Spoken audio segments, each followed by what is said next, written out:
The wine was still warm when it soaked through my dress, and the laughter that followed was colder than any winter I had ever known. But what the Duke's son did not know, what none of them knew as they watched me standing there in my ruined uniform, was that I held in my possession the very document that could bring their entire gilded world crashing down around them. My name is Eleanor Whitmore, and this is the story of how I went from heiress to servant, from humiliated to powerful, and from hatred to something I never expected to feel for the man who poured wine upon me as though I were nothing more than a stain upon his polished floor. I must begin at the beginning, for no story of ruin and redemption makes sense without understanding what was lost. I was born in the year of our Lord, 1832, the only daughter of Charles Whitmore, a merchant whose ships sailed to every corner of the known world. We were not aristocracy, no, but we were wealthy beyond measure, and my father moved in circles that would have been closed to a man of trade only a generation before. Money, you see, has a way of opening doors that birth alone cannot. Our home in Bristol was grand, filled with silks from the Orient, porcelain from China, and paintings my father had commissioned from artists whose names were spoken with reverence in London's finest salons. I was educated as though I were a duke's daughter myself, with tutors in French, Italian, music, and literature. My father believed that knowledge was the greatest inheritance he could give me, and he was determined that I should want for nothing, neither material nor intellectual. I remember the day my father first mentioned the Duke of Ashford. I was 17, sitting in the morning room with my embroidery, and he came in with a letter in his hand, his face bright with excitement. The Duke, he told me, had approached him about a business venture, an investment in shipping routes to the Americas that promised returns beyond anything my father had yet achieved. The Duke needed capital, and my father had it in abundance. Together, they would build an empire of trade. I asked my father if he trusted the Duke, for I had heard whispers even then about the Ashford family. They were old nobility, their title stretching back centuries, but their fortune had dwindled through generations of excess and poor management. The current Duke, Edward Ashford, was known for his coldness, his imperious manner, and his absolute conviction that those of noble birth were inherently superior to those who had earned their wealth through labor and enterprise. My father laughed at my concern. He told me that business was business, and that the Duke's signature on a promissory note was as good as gold. He had secured a guarantee of £50,000, a sum that would be repaid with interest once the shipping venture proved successful. The document was signed, witnessed, and locked away in my father's study, a testament to the partnership between old nobility and new money. For 2 years, the venture seemed to flourish. Ships sailed, goods were traded, and profits accumulated. My father spoke of the Duke with something approaching admiration, for the man had connections that opened markets my father could never have accessed alone. I was introduced to the Ashford family at a ball in London, and I remember the Duchess looking at me as though I were something unpleasant she had discovered on the sole of her shoe. Their son, Sebastian, was 19 then, a young man of striking appearance, but with eyes that held no warmth. He barely acknowledged my existence, turning away to speak with a young lady of proper breeding as though I had not been presented to him at all.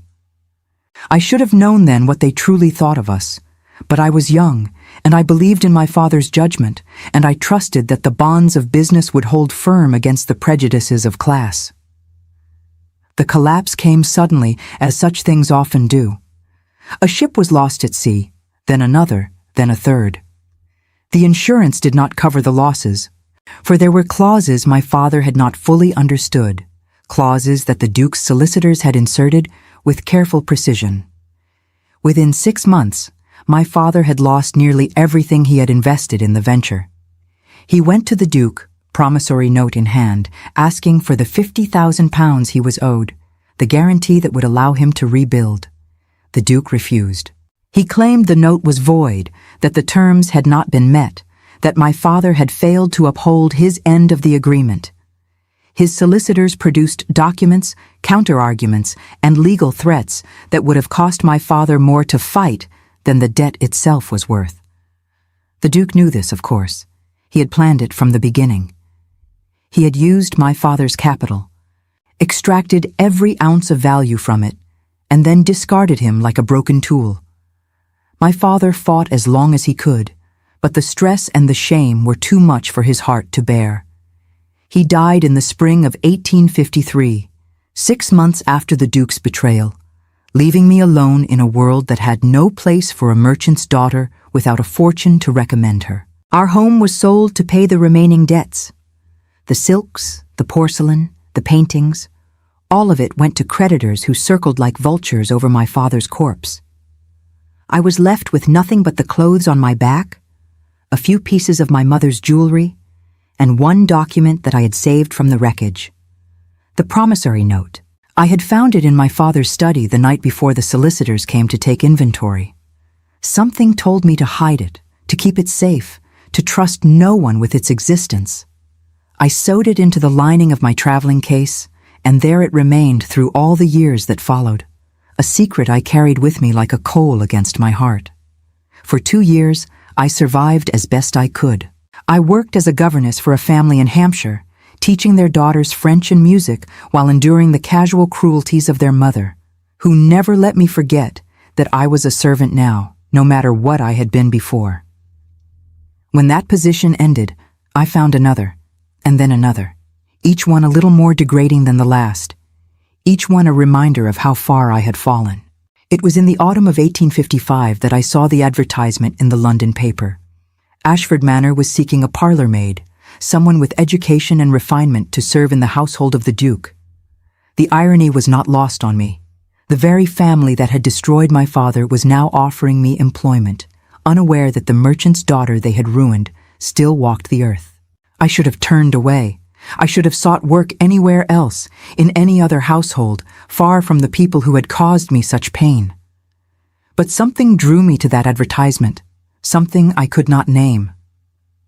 Perhaps it was the desire to see them again, to look upon their faces and know that I had survived what they had done.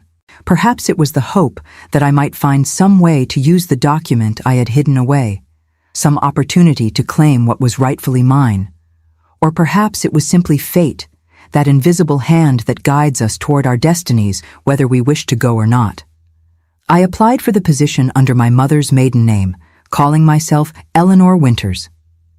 My references were adequate, my manner was humble, and my education, which I downplayed but could not entirely hide, was seen as an asset for a household that prided itself on refinement. I was hired without ever meeting the Duke or Duchess, interviewed only by the housekeeper, Mrs. Blackwood, a stern woman with steel-gray hair who assessed me with eyes that missed nothing. My first day at Ashford Manor, I walked through the servants' entrance and felt the weight of the house pressing down upon me. It was a magnificent structure, built of pale stone that glowed golden in the autumn light, with towers and turrets that spoke of centuries of wealth and power. The grounds stretched for miles in every direction, manicured gardens giving way to wild forests and rolling hills. Inside, the halls were lined with portraits of Ashford ancestors, their painted eyes following me as I walked, as though they knew I did not belong. I was assigned to the parlor, responsible for keeping the receiving rooms immaculate, polishing silver, arranging flowers, and attending to the family's needs during social gatherings. It was demanding work, but I was grateful for it kept my hands busy and my mind occupied. I learned the rhythms of the household, the hierarchy among the servants, and the particular preferences of each member of the family. The Duke I saw rarely, for he spent most of his time in London, attending to business and politics. When he was in residence, he moved through the house like a ghost, his presence felt but seldom seen. The Duchess was another matter entirely. She was everywhere, her sharp voice echoing through the halls as she criticized the servants, rearranged the furniture, and fretted over the social standing of the family. She was a beautiful woman still, with the kind of cold, porcelain features that never seemed to age, but there was a cruelty in her that she did not bother to hide. The servants feared her, and I quickly learned to stay out of her way. And then there was Sebastian. Lord Sebastian Ashford had grown in the 3 years since I had last seen him. At 21, he was no longer a boy but a man, tall and broad-shouldered, with dark hair that fell across his forehead and eyes the color of a winter storm. He was handsome in the way that a blade is handsome, all sharp edges and dangerous beauty. The maids whispered about him, giggling over his looks and his fortune, but I saw what they did not. I saw the arrogance in the set of his jaw, the contempt in the way he looked at those he considered beneath him, the casual cruelty that came as naturally to him as breathing. He did not recognize me, of course. Why would he? I had been a merchant's daughter in a fine gown the last time we met, and now I was a servant in a plain uniform, my hair pinned beneath a cap, my eyes cast downward as I had been taught. I was invisible to him, as all servants were invisible, nothing more than a function, a pair of hands to polish his silverware and pour his wine. For 6 months, I kept my head down and did my work. I saved my wages, hiding them away with the promissory note, planning for the day when I would have enough to leave service and start again somewhere far from Ashford Manor. I told myself that I wanted nothing to do with the family, that I sought no revenge, that I was content to simply survive. But fate had other plans. The night of the winter ball, I understood that nothing in my life would ever be the same again. It was the grandest event of the season, a celebration of the Duke's birthday that drew aristocrats from across the county. The house was transformed into a wonderland of candlelight and flowers, with musicians playing in the gallery and champagne flowing like water. I was assigned to the main hall, tasked with carrying trays of refreshments and attending to the needs of the guests. I had been working for hours when it happened. My feet ached, my arms trembled from the weight of the silver trays, and my starched uniform had grown damp with perspiration. I was crossing the ballroom with a tray of wine glasses when I saw him. Sebastian stood in a circle of young aristocrats, laughing at something one of them had said. He was dressed impeccably, his tailcoat perfectly fitted, his cravat tied in an elaborate knot that must have taken his valet an hour to achieve. He looked like everything I had lost, everything that had been taken from me, and for a moment I forgot myself. I forgot that I was a servant now, that I was invisible, that I was nothing. I stumbled. It was the smallest misstep, a slight catch of my heel on the polished floor, but it was enough.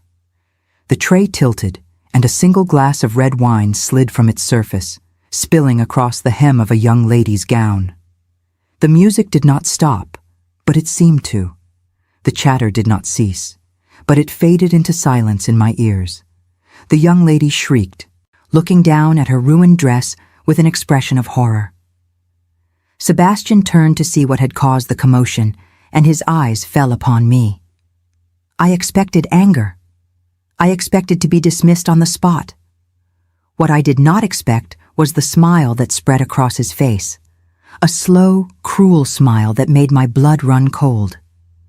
He took a glass of wine from the tray of a nearby footman and walked toward me, his eyes never leaving mine. I stood frozen, unable to move, unable to speak, as he stopped before me and raised the glass. Then, with deliberate precision, he poured the wine over my head. The gasps from the crowd were audible this time. The red liquid soaked through my cap, ran down my face, and dripped onto my uniform, staining it the color of blood. I could feel it seeping into my hair, my skin, my very soul. Sebastian laughed. It was a sound I will never forget, a rich, careless laugh that was echoed by those around him, including his parents, who had come to see what was happening. The Duke raised an eyebrow, a ghost of a smile playing at his lips. The Duchess laughed openly, her voice like the tinkling of broken glass. "What a clumsy creature," she said, loudly enough for everyone to hear. "Really, Sebastian, you should not waste good wine on such trash." The room erupted in laughter. I stood there, dripping, humiliated, feeling every eye upon me like a physical weight. I wanted to run, to hide, to disappear into the ground and never be seen again. But I did not run. I lifted my chin. I looked at Sebastian, at his parents, at the crowd of aristocrats who thought they could treat me like dirt beneath their feet, and I felt something shift inside me. The shame did not disappear, but it was joined by something else, something stronger. Anger. I had been silent for too long. I had hidden for too long. I had allowed them to believe they had won, that they had destroyed my father and suffered no consequences, that they could treat me as they wished because I was powerless. They were wrong. The words came out before I could stop them, before I could consider the consequences, before I could remind myself that I was a servant who should know her place. I wonder, I said, my voice cutting through the laughter like a blade, if your grace would find it so amusing if I were to call in the 50,000 pounds your family owes mine. The silence that followed was absolute. Sebastian's smile faded. The Duke's eyebrow lowered. The Duchess's laughter died in her throat. I reached into the pocket of my apron, where I had kept the document ever since I began working at the manor, as though some part of me had always known this moment would come. I had made a copy and hidden the original in a safe place, but this copy was notarized, legally binding, and unmistakably authentic. I held it up for all to see. This, I said, is a promissory note signed by Edward Ashford, Duke of Ashford, promising to repay 50,000 pounds to Charles Whitmore, my father, upon demand. The debt has never been paid. The interest has accrued for 3 years. By my calculations, your grace owes my family over 60,000 pounds. The Duke's face went white. I watched as the color drained from his cheeks, as the arrogance that had defined his every expression crumbled into something I had never seen there before. Fear. You cannot possibly expect me to believe, the Duke began, but his voice wavered, and everyone heard it. I expect nothing, your grace, I replied, except what is owed. My solicitors in London have been made aware of this document. They are prepared to pursue the matter in court if necessary. I am told that such cases, involving titled gentlemen and broken promises, are of great interest to the newspapers. The murmurs began then, rippling through the crowd like wind through wheat. I saw faces I recognized, lords and ladies who had witnessed my humiliation, now staring at me with expressions of shock and, in some cases, barely concealed delight. The aristocracy loved nothing more than a scandal, and I had just handed them one. The Duke stepped forward, his jaw tight, his hands clenched at his sides. "Who are you?" he demanded. "I am Eleanor Whitmore," I said, "daughter of Charles Whitmore, the man you destroyed. I am the woman your son just covered in wine while you laughed. And I am the one who will decide whether your family is ruined or saved." I turned and walked away, leaving a trail of wine-red droplets on the polished floor behind me. The ball ended early that night. I heard later that the Duke and Duchess retired to their chambers immediately after my departure, and that the guests departed in a flurry of whispered speculation. I had gone to the servants' quarters, changed out of my ruined uniform, and waited for what I knew would come. It came just before midnight. A footman appeared at my door, his face pale with barely suppressed excitement. The Duke wished to see me in his study, immediately. I followed the footman through the dark halls of the manor, past the portraits of ancestors who seemed to glare at me with renewed intensity. The Duke's study was a grand room lined with books and filled with the smell of leather and tobacco.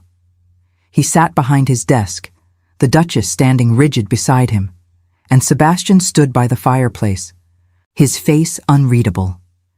"Sit down, Miss Whitmore," the Duke said, gesturing to a chair across from his desk. "I prefer to stand," I replied. The Duchess's lips thinned, but she said nothing. The Duke studied me for a long moment, his cold eyes assessing, calculating. "You have made quite an impression tonight," he said at last. "I have simply told the truth," I replied, "something that seems to be in short supply in this household." Sebastian made a sound that might have been a laugh, quickly suppressed. The Duchess shot him a venomous glare. "The document you hold," the Duke continued, ignoring the exchange. "You claim it is authentic. I do not claim, Your Grace. It is. You signed it yourself. Your own solicitor witnessed it. The paper bears your family's seal. There is no question of its authenticity." The Duke's jaw tightened. I could see him struggling to maintain his composure, to project the cold authority that had always defined him. "What do you want?" he asked. "I want what is owed," I said simply. £50,000 plus 3 years of interest. Paid in full. The Duchess let out a harsh laugh. £60,000, she said. "Do you have any idea what that sum would mean for this family?" "I have some idea," I replied, meeting her gaze without flinching. "It would mean approximately what my family lost when your husband refused to honor his debt. It would mean the kind of ruin my father experienced before his heart gave out from the strain. It would mean losing your home, your possessions, your standing in society." "Yes, Your Grace, I have some idea." The Duchess's face flushed with anger, but before she could speak, Sebastian stepped forward. "Mother, father," he said, his voice surprisingly calm. "May I speak with Miss Whitmore alone?" Both parents turned to stare at him with matching expressions of disbelief. "Absolutely not," the Duchess said. "This creature has come to destroy us. And you wish to speak with her alone?" "I wish to understand her," Sebastian replied. "And I believe I may be able to help resolve this situation in a way that benefits everyone." The Duke studied his son for a long moment, then nodded slowly. "10 minutes," he said. "We will be in the drawing room." The Duke and Duchess departed, the door closing behind them with a heavy thud. Sebastian and I were left alone, the fire crackling between us, the weight of everything unspoken filling the air. For a long moment, neither of us spoke. Sebastian stood by the fireplace, his hands clasped behind his back, his eyes fixed on the flames. I remained standing in the center of the room, my chin raised, my heart pounding. "I owe you an apology," he said at last. I was so surprised that I forgot to guard my expression. An apology? He turned to face me, and I saw something in his eyes that I had not expected. Not the arrogance, not the contempt, but something that looked almost like shame. "What I did tonight," he said. "Pouring wine on you, laughing. It was cruel. It was beneath me. And I am sorry." I did not know what to say. Of all the things I had anticipated from this meeting, an apology was not among them. "Why?" I asked. "Why did you do it?" Sebastian's jaw tightened. "Because I could," he said. "Because you were a servant, and I was the son of a duke, and I have been taught since birth that people like you exist to serve people like me. Because I saw you stumble, and something in me wanted to see you fall further." He paused, his eyes meeting mine. "And because," he continued, "for just a moment, when you walked into that ballroom, I thought you were the most beautiful woman I had ever seen. And that frightened me." I stared at him, uncomprehending. "What?" He laughed, but it was a different sound from the cruel laughter of earlier. This was bitter, self-mocking. "I know," he said. "It makes no sense. I saw you, a servant in a plain uniform, and I could not look away. And then you stumbled, and the spell was broken, and I remembered who I was supposed to be. So I punished you for making me feel something I was not supposed to feel." I did not know how to respond. Part of me wanted to reject his words, to dismiss them as manipulation, as another form of cruelty. But there was something in his voice, something in his eyes that made me hesitate. "And now?" I asked. "Now that you know who I am? Now that you know what your family did to mine?" Sebastian was silent for a moment.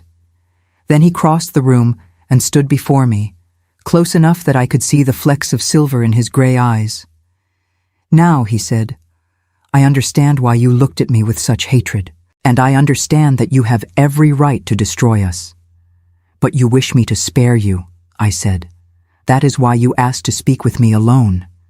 You hope to charm me into forgiveness. No, he said. I asked to speak with you alone because I wanted you to know that not everyone in this family is the same. My father is a cold, calculating man who would sell his own mother if it served his interests. My mother is a creature of society, concerned only with appearances and status, but I am not them. Or at least, I do not wish to be. He took a breath. I am not asking you to forgive, he continued. I am not asking you to forget. I am only asking you to give me a chance to prove that I am capable of being better. I studied his face, searching for signs of deception, of manipulation. I had learned to be wary, to trust no one, to assume that every kindness concealed a blade. But I found nothing in his expression but sincerity, and something that might have been hope. What would you have me do? I asked. Give us time, he said. 1 month. Do not go to the newspapers. Do not pursue the matter in court. Allow me to find a way to pay the debt without destroying the family. And in return? In return, he said, I will ensure that you are treated with the respect you deserve. You will no longer be a servant in this house. You will be a guest, housed in proper quarters, dressed as befits a lady of your standing. And I will personally work to find a solution that satisfies your claim. I considered his offer. It was more than I had expected, more than I had dared to hope, but trust did not come easily to me anymore. How do I know you will keep your word? I asked. Sebastian reached into his pocket and withdrew a ring, a heavy gold signet bearing the Ashford crest. This has been in my family for 300 years, he said. It is worth more than money. It is worth honor. I give it to you as a pledge. If I fail to keep my word, you may do with it as you wish. He placed the ring in my palm. It was warm from his body, heavy with the weight of centuries. 1 month, I said. 1 month, he agreed. The month that followed was unlike anything I had experienced. True to his word, Sebastian arranged for me to be moved from the servants' quarters to a guest room in the east wing. The Duchess was furious, but the Duke, ever practical, recognized the necessity of keeping me appeased. I was provided with gowns appropriate to my new station, and I was introduced to the household as a distant relation visiting from the country. The servants whispered, "Of course." They had seen my humiliation at the ball, and now they saw me transformed into a lady. Some were resentful, believing I had somehow schemed my way into fortune. Others were sympathetic, recognizing a fellow sufferer of the aristocracy's casual cruelties. I did my best to treat them all with kindness, remembering what it felt like to be on the other side. Sebastian visited me daily. At first, our conversations were stiff and formal, limited to discussions of the debt and possible solutions. He explained the family's financial situation, which was more precarious than I had realized. The Ashfords had been living beyond their means for generations, maintaining the appearance of wealth while the substance dwindled. The £50,000 they owed my father was only part of a larger web of debts and obligations that threatened to bring the entire house down. I should have felt satisfaction at this revelation. Instead, I felt something closer to pity. As the days passed, our conversations grew longer and more personal. Sebastian told me about his childhood, the expectations that had been placed upon him, the loneliness of being raised to believe that emotion was weakness and compassion was foolishness. He told me about the friends he had lost, pushed away by his arrogance and cruelty, and the emptiness that had taken their place.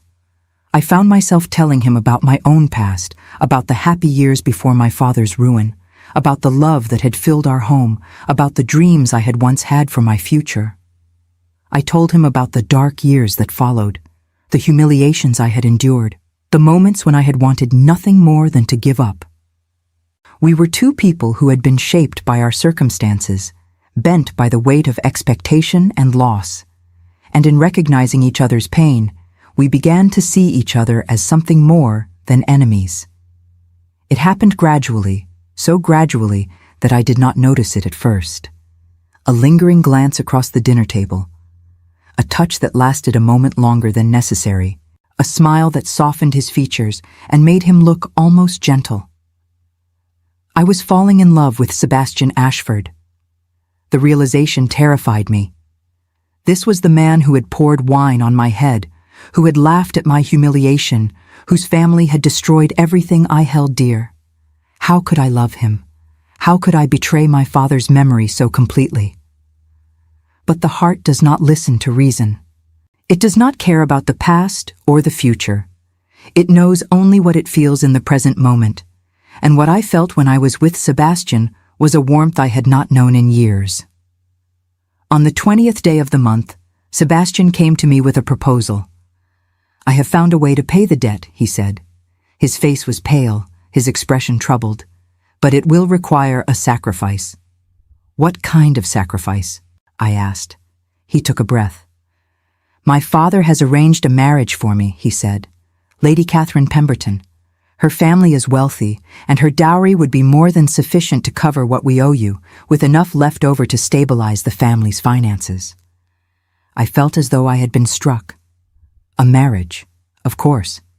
It was the oldest solution in the aristocratic playbook, the trading of titles for money, of blood for gold. "I see," I said, my voice carefully neutral. "And when is this wedding to take place?"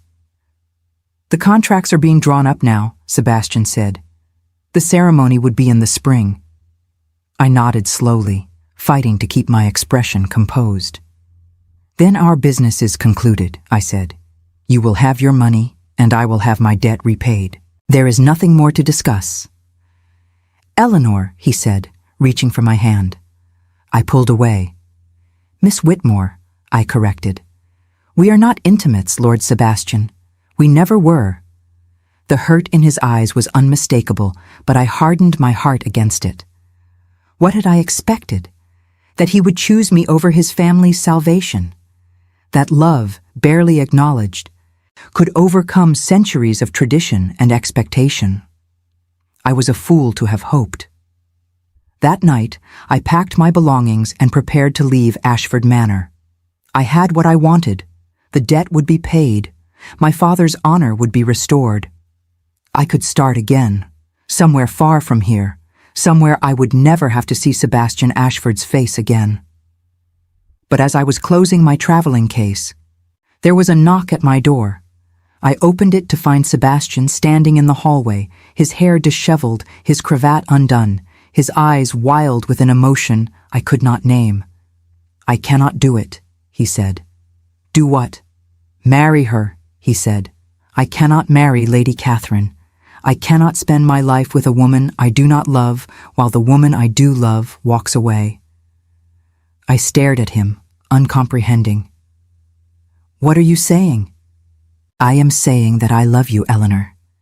He stepped into the room, taking my hands in his.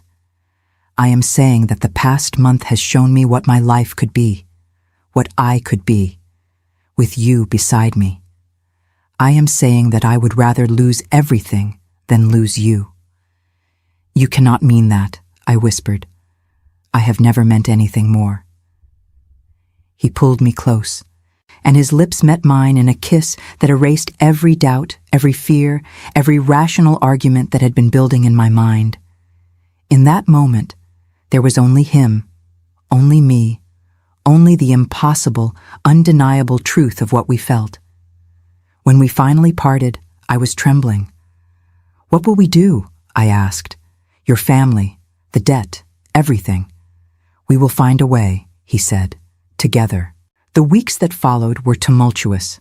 Sebastian broke off his engagement to Lady Catherine, causing a scandal that rippled through society. The Duchess raged, the Duke threatened, but Sebastian would not be moved. He had made his choice, and he would not be swayed. I insisted that the debt be addressed honestly. I did not want to begin my new life built on financial ruin. Sebastian and I worked together to find a solution, examining every option, every asset, every possibility. In the end, it was the Duke himself who provided the answer. Edward Ashford had spent his life accumulating properties, artwork, and investments, hoarding wealth while his family struggled to maintain appearances. When faced with the prospect of public disgrace, he finally agreed to liquidate some of his holdings.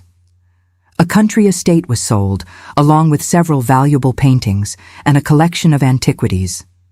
The sum was enough to cover the debt with interest and to provide a modest foundation for the future. The payment was made in full, deposited into an account in my name, witnessed by solicitors, and documented with meticulous care. My father's honor was restored. The wrong that had been done to him was finally, after so many years, made right. But I did not keep the money. Instead, I used it to establish a trust, a fund that would provide education and opportunity for young women of limited means. I called it the Whitmore Foundation, in honor of my father, and I vowed that it would help others the way I wished someone had helped me in my darkest hours. Sebastian and I were married in the spring, in a small ceremony attended by only a handful of guests. The Duchess refused to attend, but the Duke was there, his face unreadable as he watched his son pledge his life to a merchant's daughter.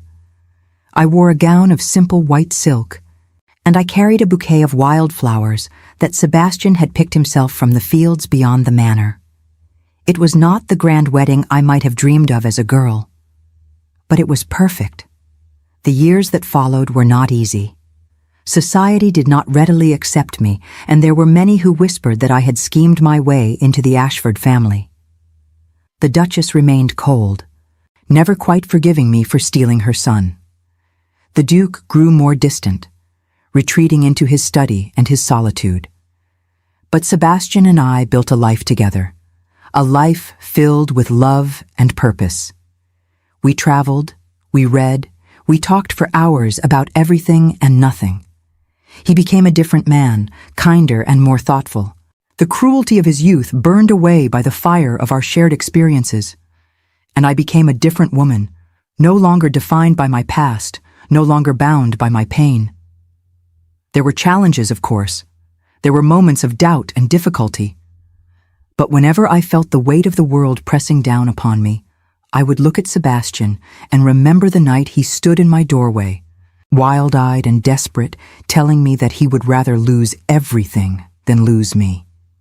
And I knew that whatever came, we would face it together. It is strange, looking back now, how the worst moment of my life became the beginning of the best. That night at the ball, when wine soaked through my dress and laughter rang in my ears, I thought I had lost everything. I thought I was broken beyond repair. But I was wrong. I was not broken. I was being forged, shaped by fire and pain into something stronger than I had ever been before. The humiliation I suffered was not my end. It was my beginning. If I could go back and speak to that girl, standing in her wine-stained uniform, I would tell her to hold on. I would tell her that her pain is not permanent, that her circumstances do not define her worth, that the people who look down on her now will one day look up to her in wonder. I would tell her that love is possible, even in the darkest places, that redemption is possible, even for those who seem beyond saving, that the story is not over until we decide it is over, and that the ending is ours to write. My name is Eleanor Whitmore Ashford. I was born a merchant's daughter, raised an heiress, humbled a servant, and transformed into a duchess. I have known loss and love, betrayal and forgiveness, despair and hope. And if my story proves anything, it is this. We are never truly defeated until we stop fighting. We are never truly lost until we stop searching. And we are never truly alone, even in our darkest moments, if we have the courage to open our hearts to the possibility of light. The wine stains faded from my dress long ago, but the memory remains, a reminder of where I came from and how far I have traveled. And when I look at Sebastian, my husband, my partner, my love, I know that every step of that journey was worth it. For in the end, the greatest revenge is not destruction, it is happiness. And I am, at last, truly happy. But I am getting ahead of myself. Let me return to those crucial weeks following the revelation, for there is much I have not yet told. The morning after I revealed my identity, I woke in the guest chambers Sebastian had arranged for me, and for a long moment I did not know where I was. The bed was soft, the sheets were fine linen, the room was filled with pale winter light. It was so different from the narrow cot in the servants' quarters that I had occupied for months that I felt disoriented, as though I had awakened in a dream. Then the memories came flooding back. The ball, the wine, the laughter, the document in my hand, the silence that followed. I rose and went to the window. The grounds of Ashford Manor stretched before me, white with frost, beautiful and terrible in their cold perfection. I pressed my palm against the glass and felt the chill seep into my skin. "What have I done?" I whispered. I had revealed my hand. I had challenged the most powerful family in the county. I had stepped out of the shadows and into the light, and there was no going back. A knock at the door interrupted my thoughts. I turned to find a maid, a young woman I did not recognize, carrying a tray of breakfast and a stack of clothing. "Lord Sebastian asked me to bring these," she said, her eyes wide with curiosity. "He said you would need something appropriate to wear." I looked at the clothing. There were several gowns in fine fabrics, along with undergarments, stockings, and a beautiful cashmere shawl. They were not new, but they were of excellent quality, far superior to anything I had worn in years. "These belonged to the Duchess's sister," the maid explained. "She passed away some years ago, and her things have been in storage. Lord Sebastian thought they might fit you." I thanked her, and she departed, leaving me alone with my breakfast and my borrowed finery. I ate mechanically, tasting nothing, my mind racing with questions and fears. What was Sebastian's game? Why was he treating me with such consideration after the humiliation his family had inflicted upon me? Was this a strategy to manipulate me, to soften my resolve, to trick me into abandoning my claim? Or was it something else entirely? I dressed carefully, selecting a gown of deep blue wool that complemented my coloring and fit reasonably well. The shawl was luxuriously warm, and I wrapped it around my shoulders like armor. I looked at myself in the mirror and saw a stranger. Not the servant I had been, not the heiress I had once been, something in between, something new. That afternoon, Sebastian came to escort me on a tour of the house. It was a curious gesture, treating me as an honored guest when I had been scrubbing floors only days before. But I accepted, curious to see how he would behave when we were alone. He was different than I expected. Gone was the arrogant sneer, the casual cruelty, the assumption of superiority. In its place was something almost like humility. He showed me the library, the music room, the conservatory, speaking about each space with genuine affection. He told me stories about his childhood, about the games he had played, the mischief he had caused, the lessons he had learned. I listened, saying little, watching him carefully. I was looking for signs of deception, for evidence that this newfound warmth was merely a performance designed to win my trust. But I found none. Either he was the most skilled actor I had ever encountered, or he was genuinely trying to connect with me. In the conservatory, surrounded by exotic plants and the humid warmth of the glass-enclosed space, he stopped and turned to face me. "I have been thinking about what you said," he told me, "about your father, about what my family did to him." I waited, saying nothing. "I did not know," he continued. "I was 19 when it happened. I knew my father had been involved in some business venture that had gone wrong, but I did not know the details. I did not know about the promissory note, or the betrayal, or the ruin that followed." "Does it matter?" I asked. "Whether you knew or not, the result was the same. My father died broken and disgraced. I lost everything. It matters to me," Sebastian said. "I cannot change what happened. I cannot undo the wrong that was done to your family. But I can choose what kind of man I will be going forward. And I choose not to be the man who laughs at another's suffering. I choose not to be the man who pours wine on a woman's head because he can." I studied his face, searching for sincerity.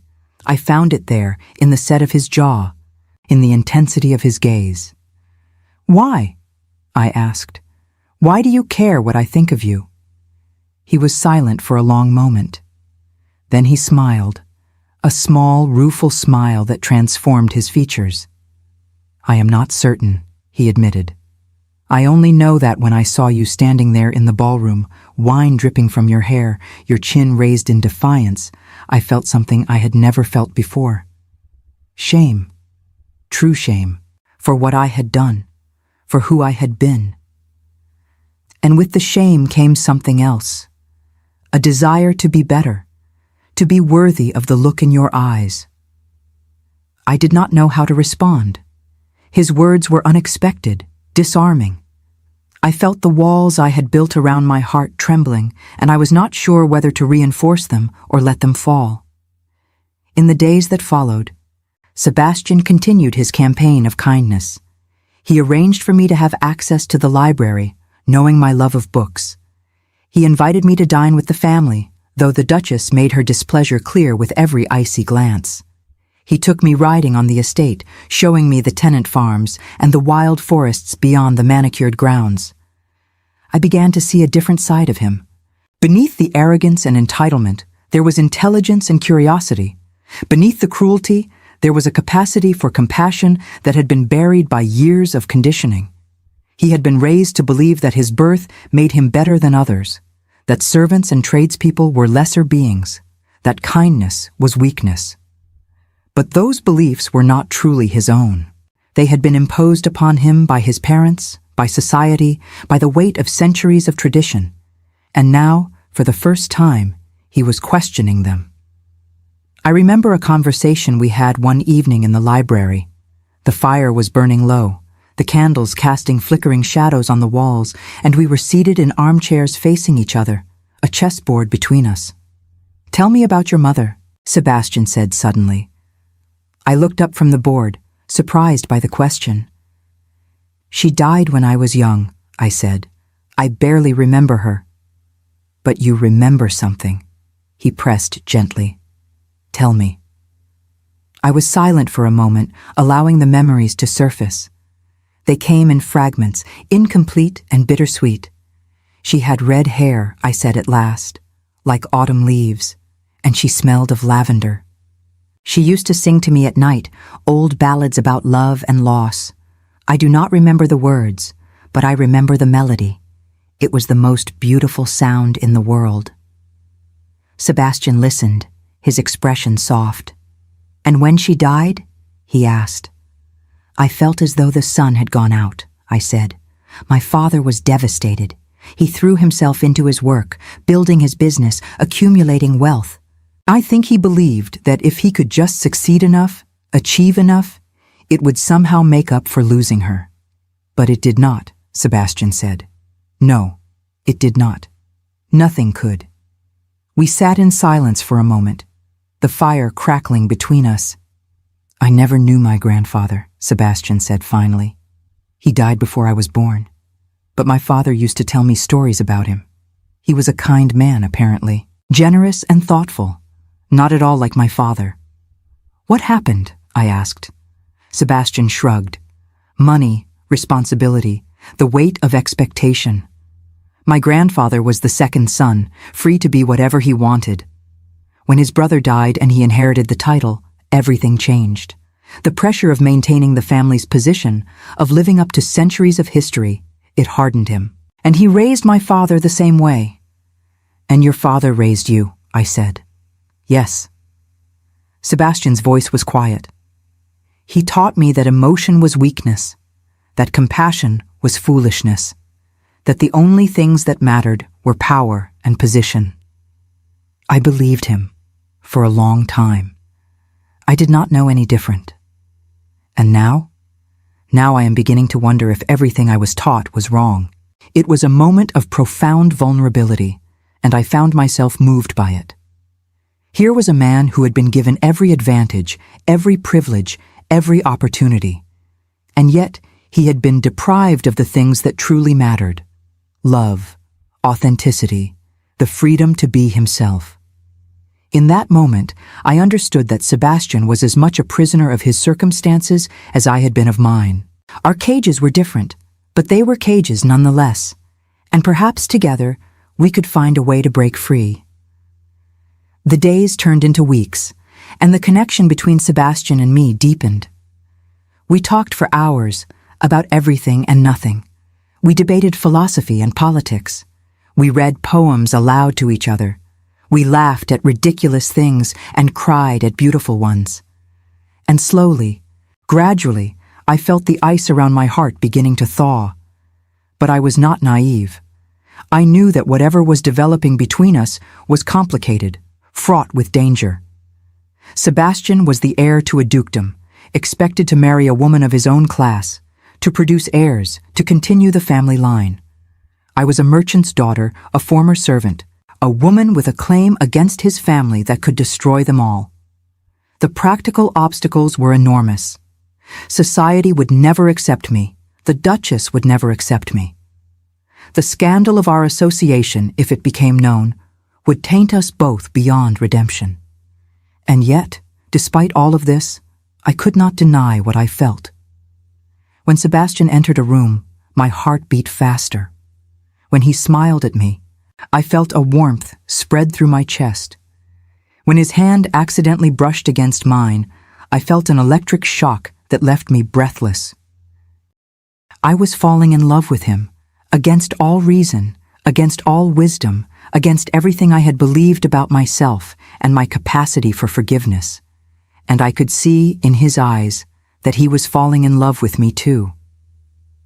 The moment when everything changed came on a cold February afternoon. Sebastian and I had been walking in the gardens, wrapped in heavy cloaks against the chill, discussing a novel we had both been reading. The conversation was lively and engaging, and I was so absorbed in it that I did not notice the patch of ice beneath my feet. I slipped, my arms windmilling as I struggled to regain my balance. Sebastian caught me, his strong hands gripping my arms, pulling me close to steady me. For a moment, we stood there, our faces inches apart, our breath forming clouds in the frozen air. I looked into his eyes and saw everything. The desire he had been trying to hide, the longing he had been struggling to suppress, the love that had grown between us, unbidden and undeniable. "Eleanor," he whispered, and my name had never sounded so beautiful. "We cannot," I said, even as my heart screamed otherwise. "It is impossible." "Nothing is impossible," he replied. "Nothing except denying what I feel for you." And then he kissed me. It was not the kiss I had imagined in the rare moments when I allowed myself to imagine such things. It was not gentle or tentative or polite. It was fierce and desperate and hungry, the release of weeks of suppressed emotion, the culmination of a connection that had been building since the night of the ball. I should have pulled away. I should have reminded him of all the reasons this could never work. I should have protected my heart, which had already been broken so many times. But I did not. I kissed him back, with equal ferocity, equal desperation, equal hunger. I kissed him as though my life depended on it, as though the world was ending, and this was our last chance to be together. When we finally parted, both of us breathless, I saw that there were tears in his eyes. "I love you," he said. "I know it is madness. I know it is impossible. But I love you, Eleanor. I have loved you since the moment I saw you, and I will love you until my dying breath." I should have said that I loved him too. I should have admitted what I had been feeling, what I had been fighting against for weeks. But fear held my tongue. Fear of being hurt again. Fear of losing myself in a love that could only end in disaster. "I need time," I said instead. "This is too much, too fast. I need time to think." Sebastian nodded, his face a mixture of hope and resignation. "Take all the time you need," he said. "I will wait for you, however long it takes." The days that followed were agony. I withdrew from Sebastian, avoiding the library, taking my meals in my room, refusing his invitations to walk or ride or talk. I needed to think, to weigh the risks and rewards, to decide what I truly wanted. On one hand, there was the life I had planned. Claim my father's debt, use the money to start again somewhere far from the Ashfords, build a new life for myself on my own terms. It was a safe path, a sensible path, a path that would protect my heart from further damage. On the other hand, there was Sebastian. The love that had grown between us against all odds. The possibility of a future I had never dared to imagine. The chance to transform the pain of my past into something beautiful and redemptive. The choice seemed obvious. Take the safe path. Protect yourself. Do not trust a man whose family had already betrayed you once. But my heart would not be silent. It reminded me of every conversation we had shared, every moment of connection, every glimpse I had caught of the man Sebastian was becoming. It reminded me that he had apologized, truly apologized, for what he had done at the ball. It reminded me that he had worked tirelessly to find a solution to the debt, to make things right without destroying his family. It reminded me that I had never felt for anyone what I felt for him. In the end, it was a dream that decided me. I dreamed of my father. He was standing in the garden of our old home in Bristol, surrounded by the roses my mother had planted. He was smiling, the way he used to smile before everything went wrong. "Eleanor," he said, his voice warm and familiar. "My dear Eleanor." "Father," I said, and in the dream, I was a child again, running to him with open arms. He caught me and held me close, and I breathed in the scent of him, tobacco and wool and something indefinably him. "I am so proud of you," he said, "so proud of the woman you have become." "I have not done anything," I protested. "I have survived, that is all." He pulled back and looked at me, his eyes kind and wise. "You have done so much more than survive," he said. "You have kept your heart open, despite everything. You have not let the pain turn you bitter or hard. That takes more courage than you know." "What should I do?" I asked. "About Sebastian, about everything." He smiled again, that gentle, loving smile that I had missed so desperately. "You already know what to do," he said. "You are just afraid to do it." "What if I am wrong?" I asked. "What if I trust him and he betrays me like you were betrayed?" "Then you will be hurt," my father said. "But you will survive, as you have survived before. And you will be glad that you took the chance, that you opened your heart, that you did not let fear dictate your choices." "I love him," I admitted, the words coming out in a rush. "I love him, and it terrifies me." My father nodded. "Love is terrifying," he said. "It is the most terrifying thing in the world, but it is also the most wonderful. Do not let fear rob you of wonder, Eleanor. Do not let the past steal your future." I woke with tears streaming down my face, but they were not tears of sorrow. They were tears of release, of clarity, of decision. I knew what I had to do. I found Sebastian in the library, sitting in his favorite chair, staring into the fire. He looked up when I entered, his face a mixture of hope and resignation. "I have made my decision," I said. He stood, his hands clenched at his sides, as though bracing himself for a blow. "I love you," I said. "I love you, and I am terrified, but I am more terrified of living without you than I am of loving you." The transformation of his face was extraordinary. The tension melted away, replaced by a joy so pure and radiant that it took my breath away. He crossed the room in 3 strides and took me in his arms, holding me as though I were the most precious thing in the world. "I will never betray you," he said. "I swear it on everything I hold sacred. I will spend the rest of my life making you happy, if you will let me."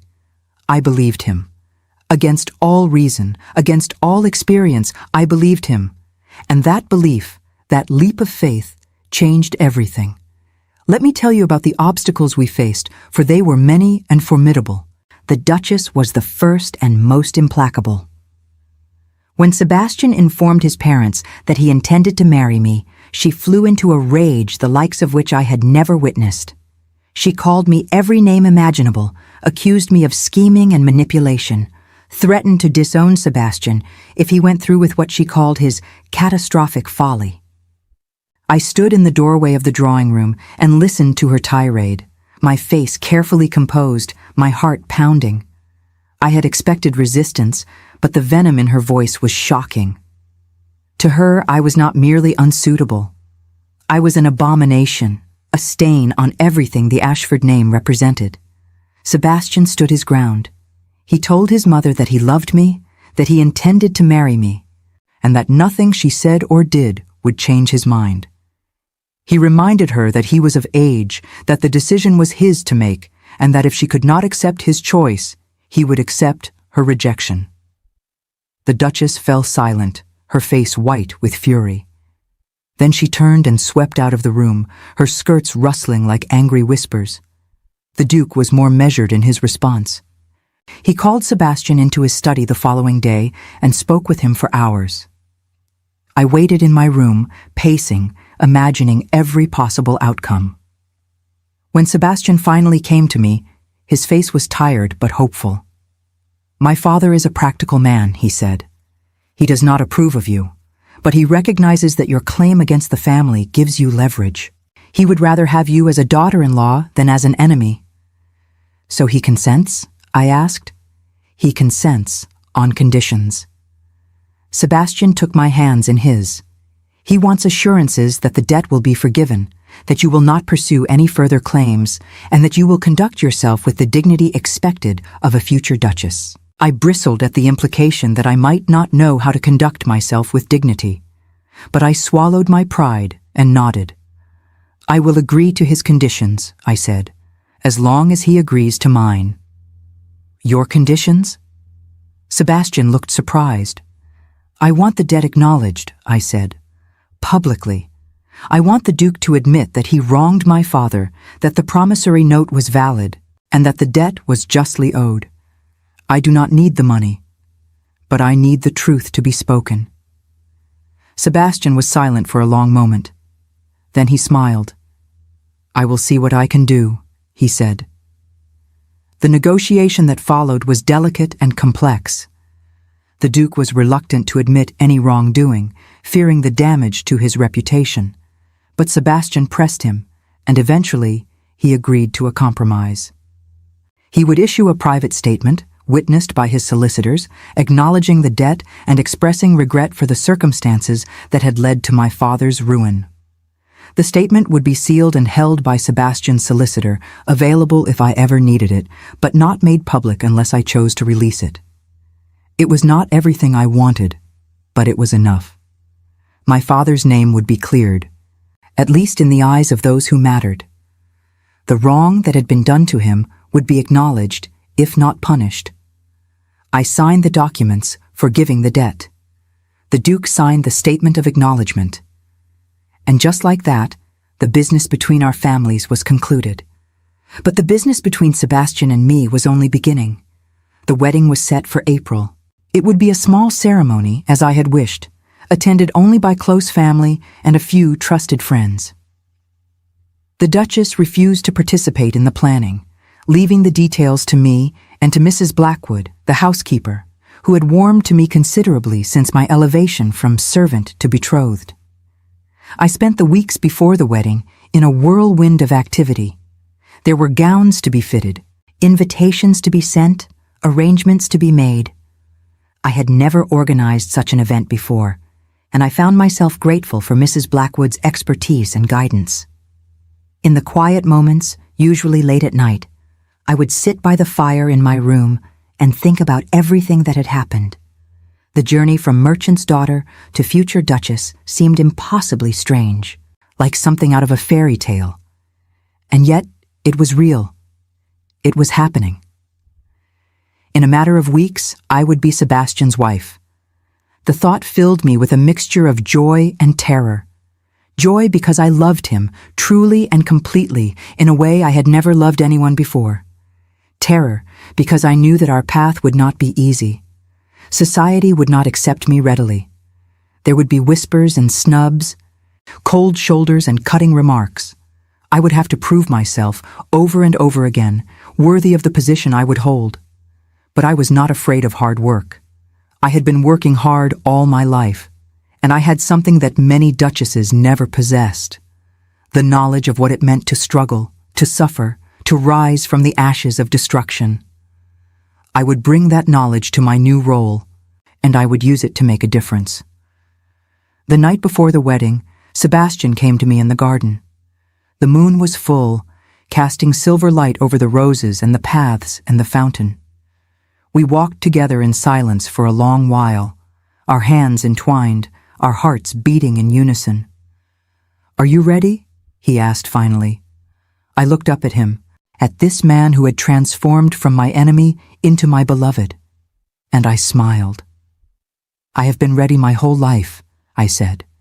"I just did not know what I was waiting for." He laughed, that warm, genuine laugh that I had come to love, and pulled me into his arms. "I do not deserve you," he said. "Perhaps not," I replied, smiling against his chest. "But you have me anyway." We stood there for a long time, holding each other, watching the moon rise higher in the sky. And I knew, with a certainty that went beyond reason, that whatever challenges lay ahead, we would face them together. The wedding was everything I had hoped for, and more. The chapel was filled with spring flowers, their scent sweet and intoxicating. The sun streamed through the stained glass windows, casting rainbows on the stone floor. Sebastian stood at the altar, looking more handsome than I had ever seen him, his eyes shining with love and pride. As I walked down the aisle, my hand resting on the arm of a family friend who had agreed to give me away, I thought about my father. I wished he could be there, could see me in my white gown, could watch me marry a man who loved me. I imagined him smiling down from wherever he was, pleased that his daughter had found happiness at last. The ceremony was brief and beautiful. We spoke our vows with clear, strong voices, our eyes never leaving each other. When Sebastian slipped the ring onto my finger, I felt a warmth spread through my body, a sense of rightness and completion. "I now pronounce you husband and wife," the vicar said. Sebastian kissed me, and the small gathered crowd erupted in applause. Even the Duchess, who had come reluctantly at the Duke's insistence, managed a thin smile. We were married. Against all odds, against all expectations, we were married. The celebration that followed was modest, but joyful. There was music and dancing, laughter and champagne. Sebastian and I moved through the festivities in a haze of happiness, accepting congratulations, stealing kisses when we thought no one was looking. As evening fell, we retired to our chambers. I will not speak of what passed between us that night, for some things are too sacred, too private, to share. But I will say that it was everything I had dreamed of and more. We came together as husband and wife, two souls merging into one, and I knew in that moment that I had made the right choice. I was exactly where I was meant to be. The first year of our marriage was a time of adjustment and discovery. I learned the rhythms of life as a duchess, the expectations and responsibilities that came with the title. There were tenants to visit, charities to support, social obligations to fulfill. It was exhausting and exhilarating in equal measure. Sebastian was my constant companion and guide. He introduced me to the people I needed to know, coached me on the subtleties of aristocratic etiquette, and defended me fiercely against any who dared to slight me. We were a team, united in purpose and love. The Duchess remained cold, but she gradually came to accept the reality of our marriage. She could not approve of me, but she could not ignore me either. I was the future of the Ashford line, the woman who would bear the heirs that would carry the family name into the next generation. That future came sooner than we expected. Within a year of our wedding, I discovered that I was with child. The joy I felt was indescribable, a deep, primal happiness that seemed to fill every corner of my being. Sebastian was overjoyed as well, and even the Duchess seemed to thaw slightly at the prospect of a grandchild. But the pregnancy was difficult. I was sick constantly, unable to keep food down, growing weaker by the day. The doctor was concerned, recommending bed rest and careful monitoring.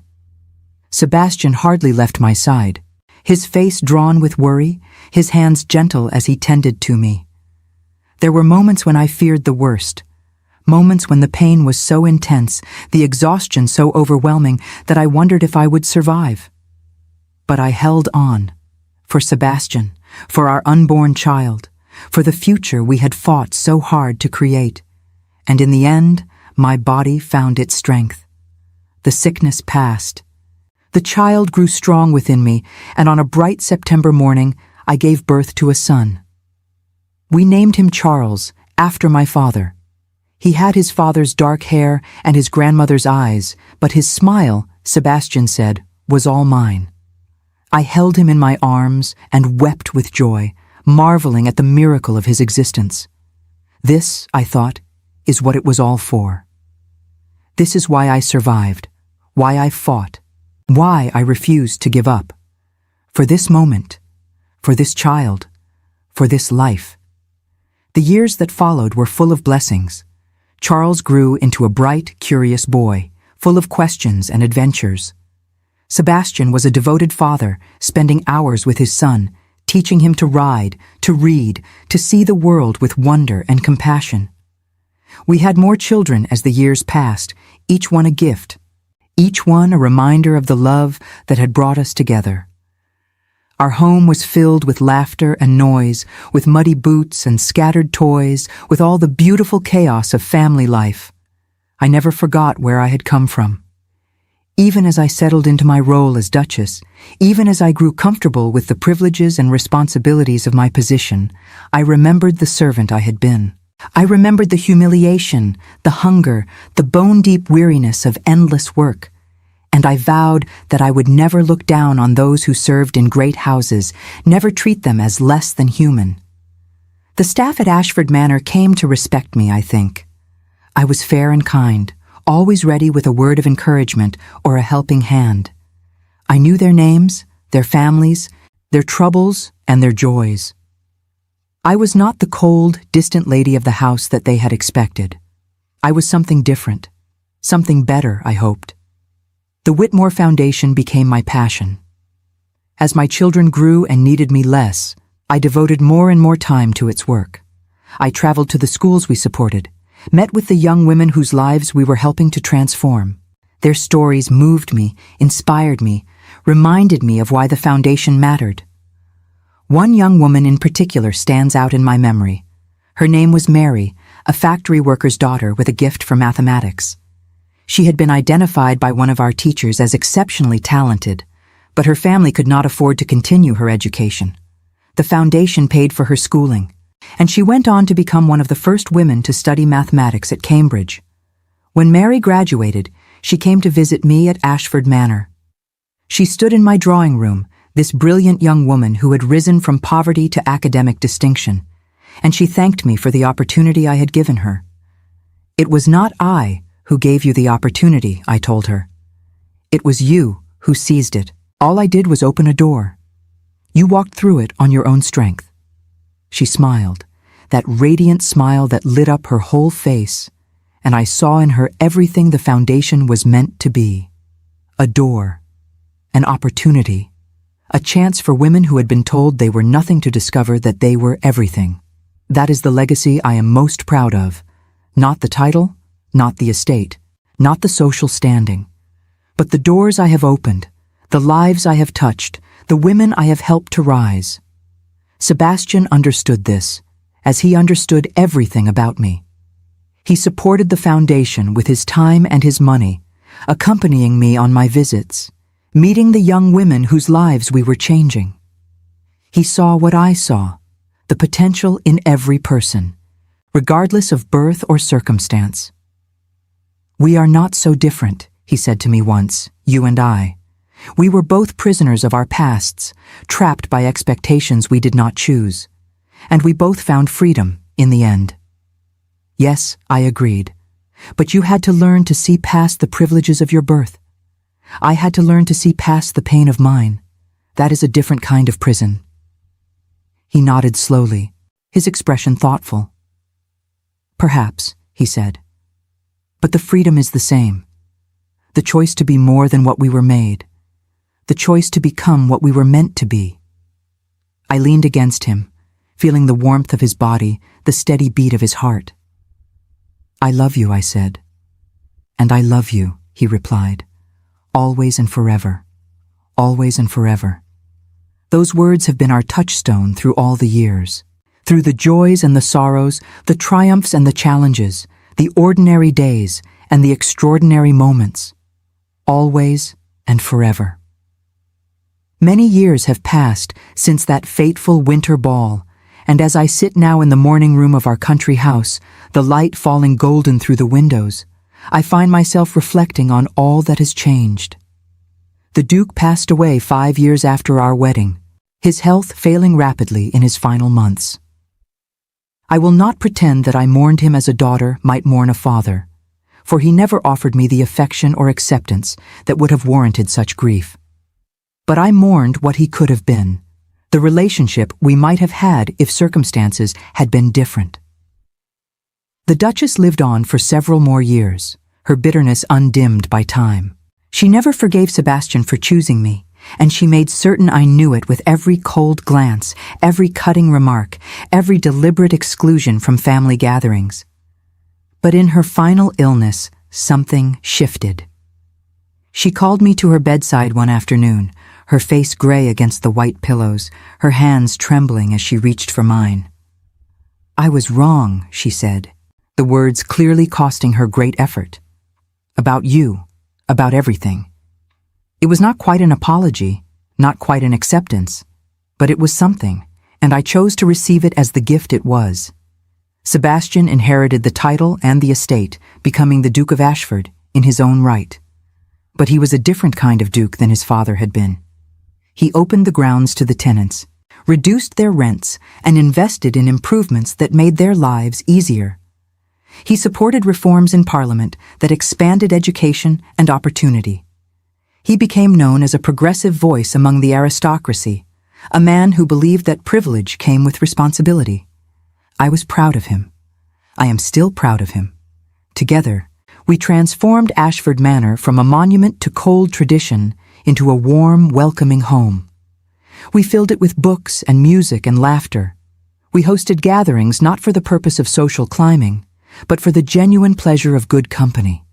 We surrounded ourselves with people who valued kindness over status, substance over appearance. The Whitmore Foundation grew beyond anything I had imagined. What began as a modest trust became a network of schools and scholarships, helping hundreds of young women access the education that had been so instrumental in my own life. I spent many hours visiting these schools, meeting the students, hearing their stories. Every time I saw a young woman from humble circumstances achieve something remarkable, I thought of my father and knew that his memory was being honored in the most meaningful way possible. There were sorrows, too. Life does not spare us pain simply because we have already suffered. But Sebastian and I faced each challenge together, our bond strengthened by adversity rather than weakened by it. I remember a night, perhaps 10 years into our marriage, when Sebastian found me crying in the garden.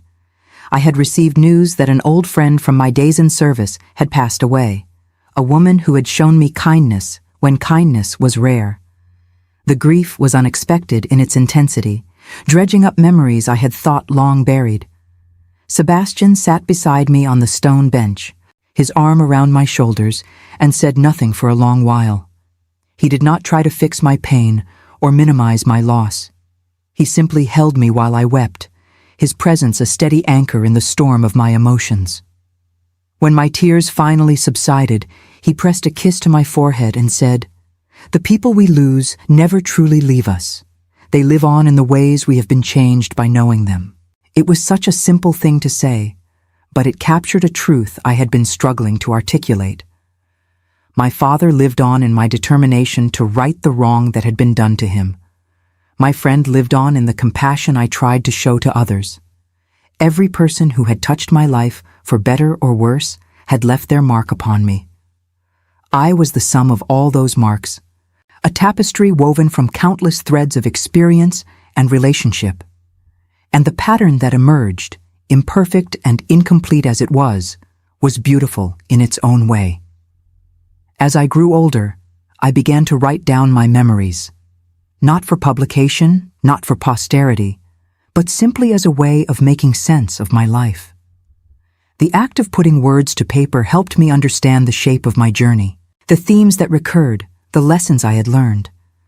I wrote about my childhood, about the love my parents had shared, and the warmth of our home before everything fell apart. I wrote about my father's optimism, his belief that hard work and honesty would always be rewarded, and the cruel way that belief was shattered.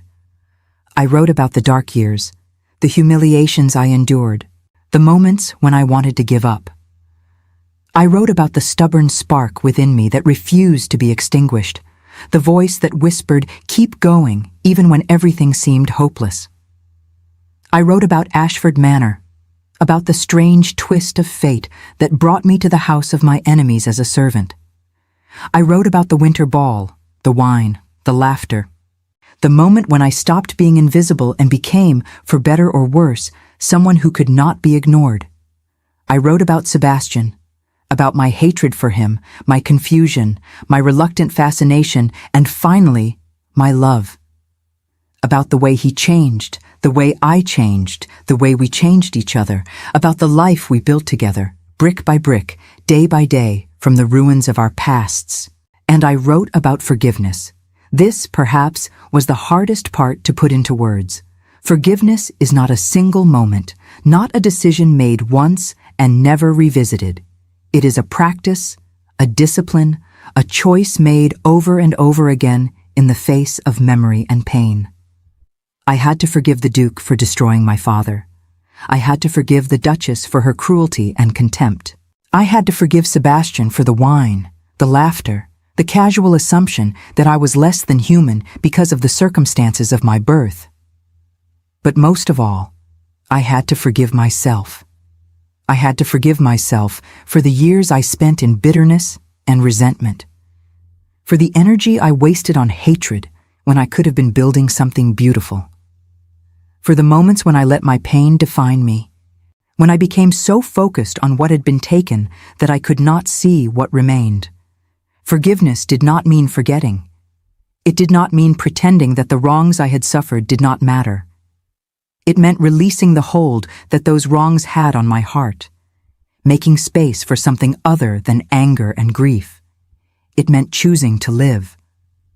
I look back now at the young woman I was, standing in that ballroom with wine dripping down her face, and I hardly recognize her. She seems so distant, so foreign, like a character in a novel I read long ago. But she is me. She is the foundation upon which everything else was built. Without her suffering, I would not have found my strength. Without her humiliation, I would not have discovered my worth. Without her loss, I would not have learned what truly mattered. I would not wish her fate upon anyone. But I would not trade it either. Sebastian is older now, his dark hair streaked with silver, the lines of his face deepened by time and worry and laughter. But when he smiles at me across the breakfast table, I still see the young man who stood in my doorway that night, wild-eyed and desperate, choosing love over everything else. And when I catch sight of myself in the mirror, I see the accumulated weight of all my years, the marks of joy and sorrow written upon my features. I am not the girl I was. I am something more, something shaped by experience and refined by fire. We do not know how much time we have left. No one does. But we have made peace with that uncertainty, finding comfort in the knowledge that whatever comes, we will face it together. The other day, Sebastian asked me what I would say if I could speak to my younger self, the girl who had just lost everything and did not know how she would survive. I thought about it for a long time before I answered. I would tell her that the worst is not the end, I said. I would tell her that she is stronger than she knows. I would tell her that love is waiting for her in the most unexpected place, and that the man who seems like her enemy will become her greatest ally. I would tell her that she will not only survive, she will flourish. And I would tell her that one day she will look back on this moment and understand that it was the beginning of everything. Sebastian took my hand and kissed it gently. "And what if she did not believe you?" he asked. "Then I would tell her to wait and see," I replied. "The proof is in the living." And so it is. The proof of everything I have learned, everything I have become, everything I have to offer the world is in the life I have lived. I am Eleanor Whitmore Ashford. I have known the depths of despair and the heights of joy. I have been broken and remade, lost and found, alone and loved. And if my story means anything, it is this: there is no darkness so complete that light cannot penetrate it. There is no loss so devastating that hope cannot survive it. There is no pain so great that love cannot heal it. We are all of us works in progress, unfinished stories waiting for their next chapter. The endings have not yet been written. The possibilities are endless, and sometimes, just sometimes, the one who pours wine upon us turns out to be the one who will stand beside us for the rest of our lives. Fate has a strange sense of humor, but I am grateful for every twist and turn of my journey, for every tear and every triumph, for every moment that brought me to where I am today. Here, in this house filled with light and love, here, with this man who chose me when he could have chosen anyone. Here, at the end of one story and the beginning of another. This is where I belong. This is who I was always meant to be. And this, at last, is peace. The seasons have turned many times since the events I have recounted, and each turning has brought its own gifts and its own griefs. The garden outside my window, once formal and severe in the manner preferred by the old Duke, has been transformed into a riot of color and fragrance. Sebastian indulges my passion for roses, and together we have planted varieties from every corner of the world. I think often of the contrast between the garden as it was and the garden as it is. The old garden was all about control, about bending nature to human will, about presenting a perfect facade to the world. The new garden is wild, abundant, slightly chaotic. It is alive in a way the old garden never was. I have come to see it as a metaphor for everything that has changed. The aristocracy of my youth was like that old garden, rigid and controlled, obsessed with appearances, terrified of anything that deviated from the established order. Women like me, women who dared to claim what was owed to them, who refused to accept the place society had assigned them, were like weeds to be uprooted and discarded. But the world is changing. I can see it in the newspapers, in the conversations of our guests, in the faces of the young women who visit from the foundation. Old certainties are crumbling, old hierarchies are being questioned.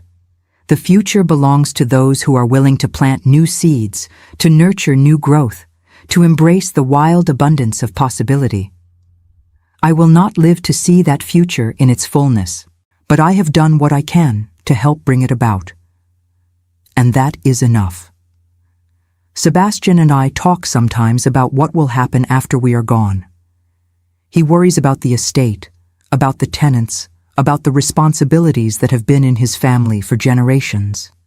I worry about the foundation, about the young women who depend on it, about the continuation of the work that has given my life such meaning.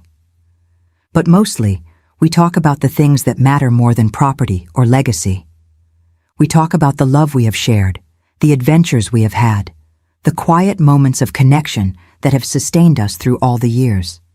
Those are the things that will endure, I believe, not in the monuments we build or the institutions we establish, but in the ripples of influence that spread outward from every act of kindness, every word of encouragement, every choice to love rather than hate.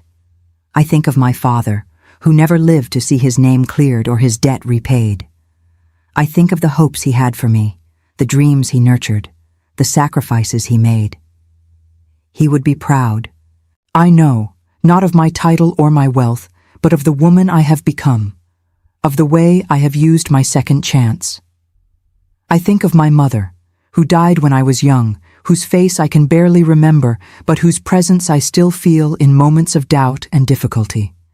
She is with me always, a guardian spirit, a source of strength.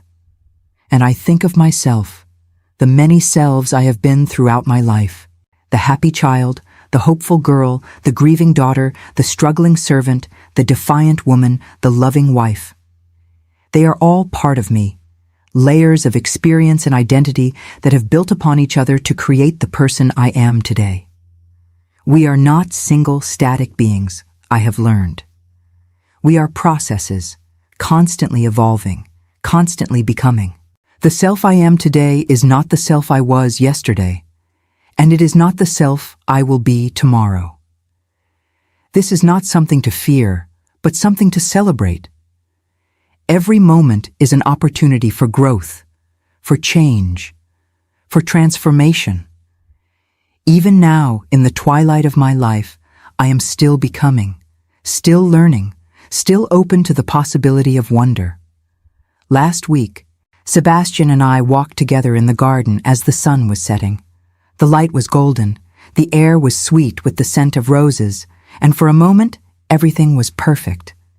He turned to me and said, "Do you remember the night of the winter ball?" I laughed. How could I forget?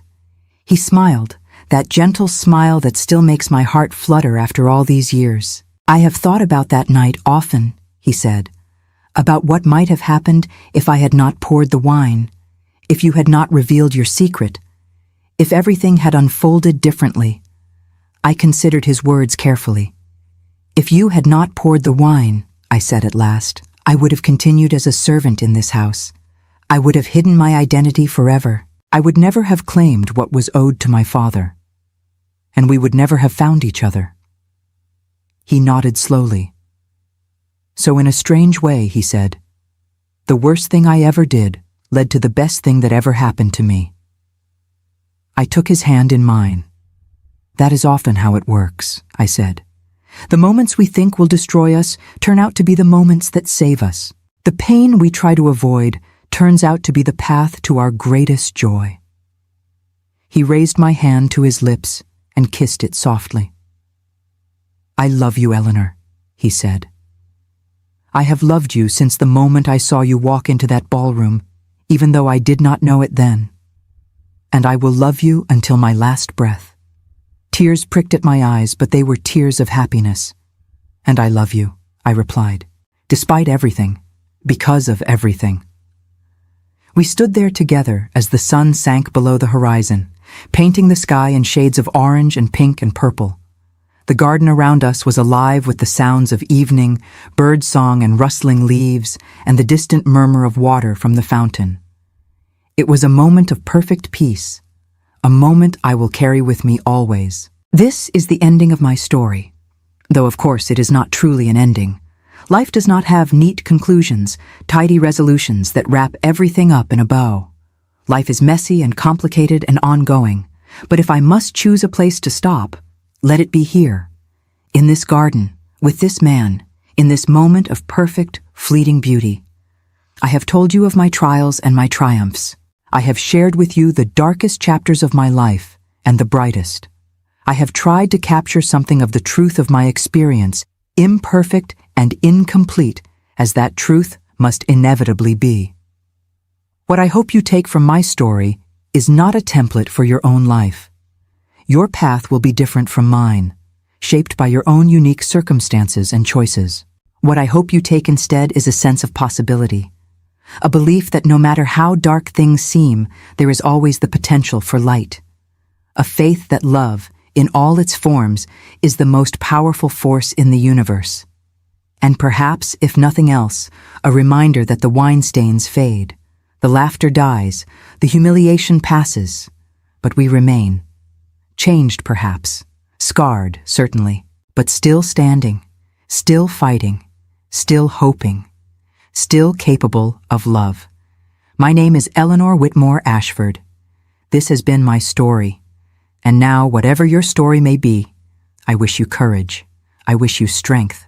I wish you the resilience to survive whatever challenges lie ahead. And most of all, I wish you love. For in the end, that is all that matters. That is all that remains. Love. The word is simple, but the reality is vast.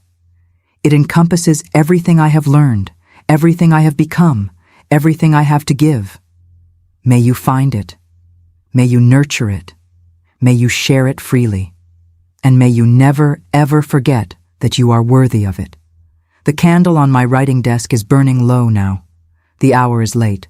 Sebastian will be waiting for me, wondering what has kept me so long at my papers. I set down my pen. I close my journal. I rise from my chair and cross to the window one last time. The garden is dark, but I can see the shapes of the roses, the outlines of the paths, the silhouette of the fountain against the starlit sky. It is beautiful in its darkness, full of mystery and promise. Tomorrow the sun will rise again, the flowers will bloom, life will continue, and I will be there to greet it, with gratitude, with wonder, with love. Always, always, with love.